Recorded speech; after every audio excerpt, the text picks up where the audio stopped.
ఆది నుండి తన పరిశుద్ధ ప్రవక్తల నోట పలికించాడు. అంతమంది ప్రవక్తల నోట సత్యదేవుడు పలికించిన సత్య ప్రవచనం వ్యర్థం కావడానికి వీలు లేదు. తప్పకుండా అన్నిటికీ కుదురుబాటు కాలాలు వస్తాయి. అన్నిటికీ కుదురుబాటు కాలాలు అనేది రావడం అంటూ జరిగితే ఒక్కొక్కడు ఒక్కో రకమైన బాప్తిస్మం ఇవ్వడు. అన్నిటికీ కుదురుబాటు జరిగితే ఒక్కొక్కడు ఒక్కో సిద్ధాంతం చెప్పుకోడు. అందరూ ఒకే సిద్ధాంతంలోకి వస్తారు, ఒకే బోధలో ఉంటారు. యూదాపత్రిక 3వ వచనాన్ని నమ్మినటువంటి సంఘం ఓఫీర్ మినిస్ట్రీస్, పరిశుద్ధులకు ఒక్కసారే అప్పగించబడిన బోధ కొరకు మీరు పోరాడండి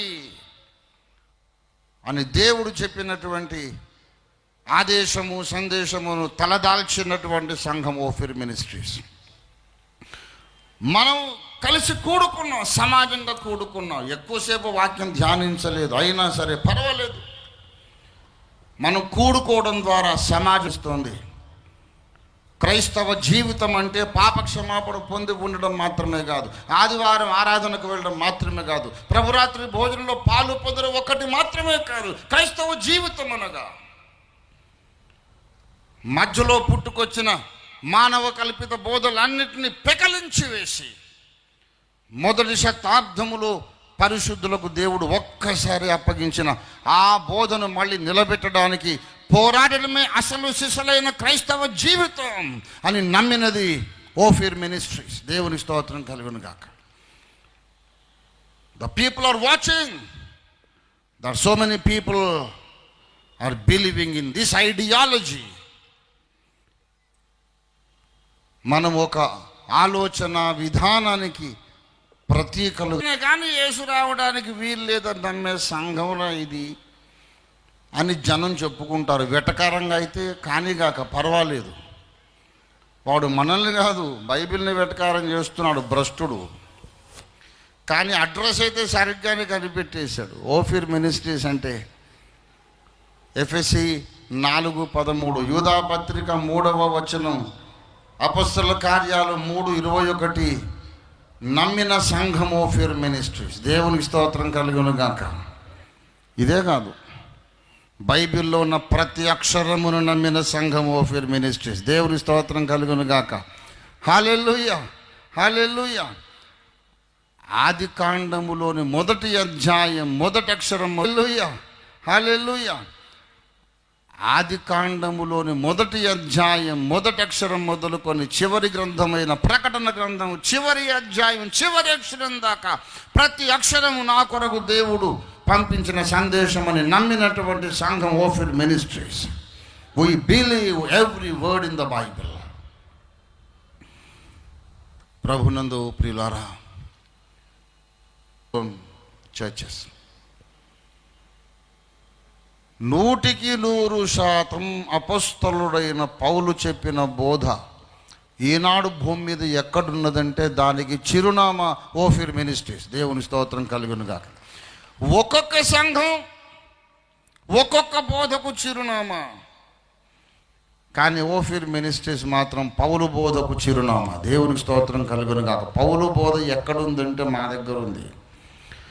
ఎవరైనా చెప్పారనుకో, అడిగారనుకోండి, ఏంటి మీరు చెప్పింది పౌలు చెప్పిన బోధ కాదు కదా, ఫలానా విషయంలో పౌలు బోధకు మీ బోధకు తేడా ఉంది కదా అని ఎవరైనా చెబితే చెప్పండి అన్నా, ఏ విషయంలో మేము తప్పిపోయామో వాక్యాధారం చూపండి, మేము దిద్దుకుంటాము. పౌలు బోధకు చిరునామాగా ఉండాలని మా ఆశ, పౌలు బోధకు చిరునామాగా ఉండాలనేది ఉన్నామనేది మా నమ్మకం. పౌలు బోధకు చిరునామాగానే నిలిచి రాకలో ఎత్తబడాలనేది మా నమ్మకం, మా ఆశ. ఏదో ఒక విషయంలో మేము తప్పు చేసామంటున్నారు కదా, మీరు చెప్పండి అన్నయ్య గారు, మేము దిద్దుకుంటాం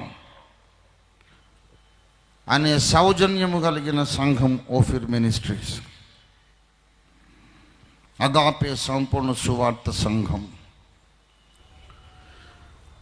చెప్పండి అన్నా ఏ విషయంలో మేము తప్పు చేసాము, చెప్పండి అన్నా ఏ విషయంలో మేము తప్పు చేసాము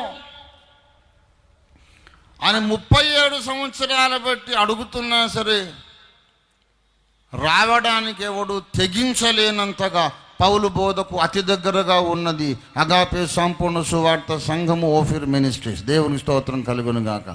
వై నోబడి కమ్స్ నుండి ఎక్కడ తప్పిపోయామో చెప్పడానికి ఒక్కడు కూడా ఎందుకు రాడు? 37 సంవత్సరాలు కావాలా? ఎందుకు రాడంటే మనం చెప్పలేమండి. ఆల్రెడీ వాళ్ళు ప్రతి ప్రశ్నకు ఆన్సర్తో రెడీగా ఉన్నారు. వాళ్ళను మనం ఏ విషయంలోనూ తప్పని నిరూపించలేమని క్రైస్తవ సమాజం భయపడుతుంది, క్రైస్తవేతర సమాజం కూడా భయపడుతుంది. ద్వేషిస్తారు కానీ మా ముందుకైతే రాలేరు. దూరం కూర్చొని సణుక్కుంటారు, గొణుక్కుంటారు, బురద జల్లుతారు కానీ ముందుకొచ్చి కళ్ళల్లో కళ్ళు పెట్టి నిలబడి తేరి చూడగలిగిన ధైర్యం భూమి మీద ఒక్కడికన్నా లేనంతగా వాక్యాగ్నితో నింపబడిన నిప్పులాంటి సంఘం అగాపే సంపూర్ణ సువార్త సంఘం ఓఫిర్ మినిస్ట్రీస్. సెల్ఫ్ డబ్బా కొట్టుకుంటున్నాను అనుకోకండి, సత్యం డబ్బా కొడుతున్నా. దేవుని స్తోత్రం కలుగును గాక. హల్లెలూయా.